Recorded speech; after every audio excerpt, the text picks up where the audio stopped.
Guys, this is Alaya Jen and welcome back to my YouTube channel. So for today's video, marami yung mga nagtatanong, hindi lang mga ibang lahi or mga pati din mga tourist na mga Pilipino kung bakit nga ba yung domestic helper dito sa Hong Kong is mga nakalatag ng mga karton sa may mga daanan, sa may ilalim ng tulay, sa may overpass, ganyan, sa may marami daw pinag-anuhan, sa may gilid ng mga building, sa mga bangko, sa daanan, diyan naman sa may sa may sentral, kada linggo, meron diyan isang kanto or isang daanan na kino-close talaga nila para pwedeng tambayan or pwedeng pagpahingahan ng mga domestic helper sa Hong Kong kapag holiday, kapag Sunday. So para yun sa mga domestic helper. So bakit nga ba daw naglalatag yung mga Kasi guys, dito sa Hong Kong, yung ibang mga Pilipino na nagtatrabaho is walang sariling kwarto. Ayan, napakaswerte mo na dito sa Hong Kong kapag may sarili kang kwarto kasi mahal yung upa dito sa bahay and maliliit lang yung mga bahay ng mga amo. Kaya yan talaga yung pinaka-struggle dito. Yung iba is natutulog sa may sala. Ayan, tinatabingan lang nila ng kortina. Natutulog sila sa kusina, sa CR din, ganyan. So, napakaswerte mo na kung isa ka sa mga domestic helper na magkaroon or nagkaroon ng kwarto. So ako, nung una, nakalagay sa job order ko, share kami ng room sa bata. Pero pagdating dito, hindi naman pala ganyan. May sarili pala akong kwarto. Pero dati daw, wala daw to. Ano lang to yung sa taas lang ako natutulog ng stock room. Wala daw to dati. Pinagawa lang to ng amo ko para kahit papano na lalagyan ng mga stock sa baba. Tapos sa taas is natutulugan. So, yun nga lang, nakaupo ka doon. Hindi ka pwedeng tumayo, ganyan. So, nung bago ako, nakakapanibago kasi parang hindi ako makahinga. Parang walang hangin. Parang ganun yung pakiramdam ko. Kasi sanay ako na, maaliwalas na hindi yung pagsipa mo, kisame na agad yung maabot ng tiil mo, ng paa mo. So, yun, kaya sila nakalatag sa labas is dahil gusto din nilang magpahinga. Kung nasa bahay sila, hindi sila makapagpahinga kasi inuutusan sila ng mga amo nila, wala silang sariling kwarto. So, yun yung mga choice na talaga. Naglalagayan sila ng karton or kaya ng tent, tas natutulog sila. So, yun lang kasi yung time na nagpapahinga. Yung iba naman, naghihilot, ganyan. So, nagkikilay. So, marami silang mga sideline. Yung iba is nagbibenta ng pagkain. Ayan, depende kung ano yung sideline mo. Ako naisip ko na magbenta ng basura, yung ikilo ba, pero wala kasi akong maistakan dito and wala, nag-give up ko na yung ganyan na gusto ko sana. Bago pa lang ako pumunta dito sa Hong Kong, gusto ko sanang matryan yung magbibenta ng mga basura, pero hindi ko pala kaya kasi nahirapan akong mag-stock kasi wala akong mapaglagyan.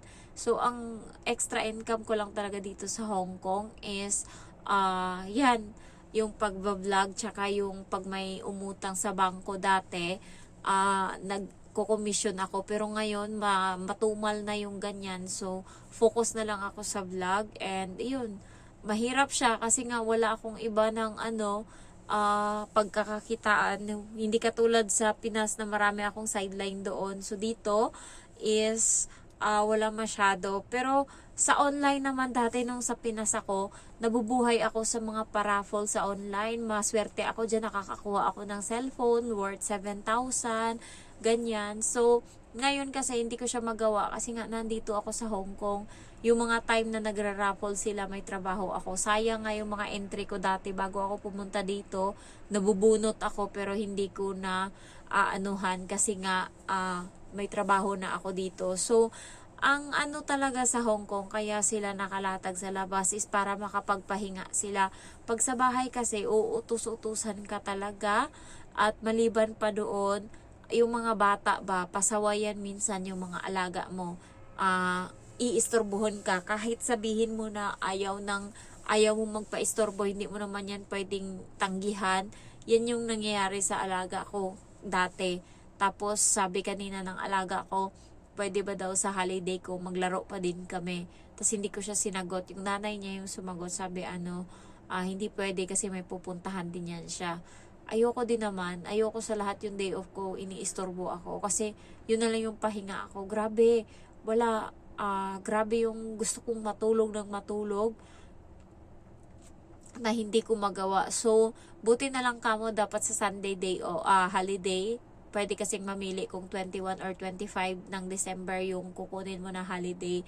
Tapos tinanong ko yung amo ko, sabi niya yung 25 daw yung kukunin ko. So, sa Sunday, pinakamalamig yun, malamig yun sa lahat.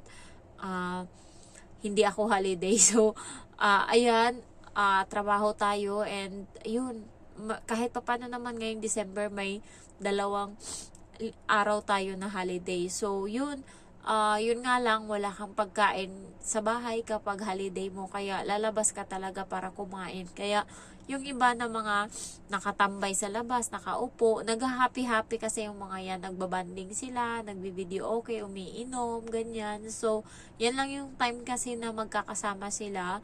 So, yung iba is pinipicturean nila, binivideo nila, parang nandidiri. Lalo yung mga foreigner nakikita ko, nandidiri sila na parang, ay, ano ba yan? Bakit nandiyan nakaupo or nakaganyan? Pero, yun lang kasi yung pwede nating mapagpahingaan eh.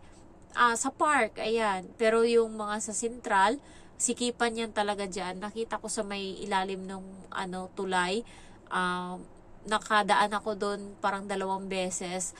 Grabe sikipan talaga sila doon. Para talagang as in, sikipan talaga. So, hindi ko pa naranasan yan. Yung naranasan ko lang is tumampay kami, umupo kami doon kasi nag-celebrate kami ng birthday ng kaibigan ko.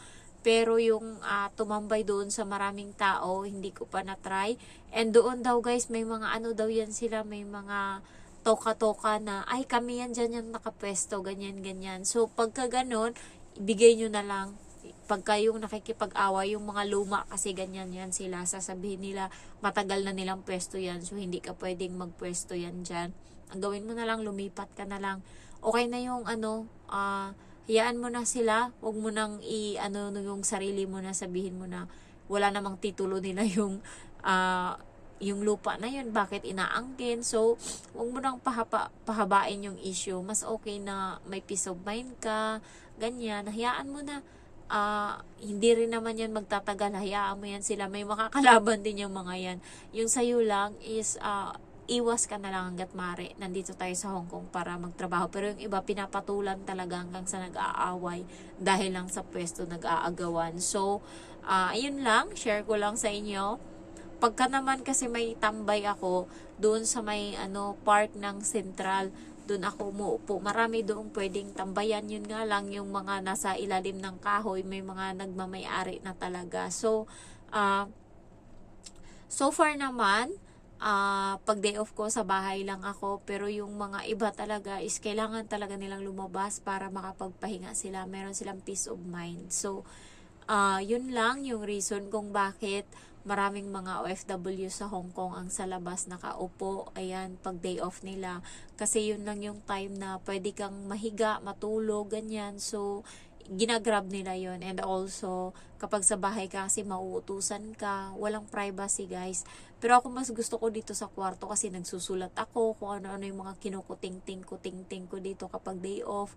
And especially kapag malamig, ayan, katulad nitong winter, gusto ko sa bahay lang nahiga. So thank you for watching and I love you all. Bye bye.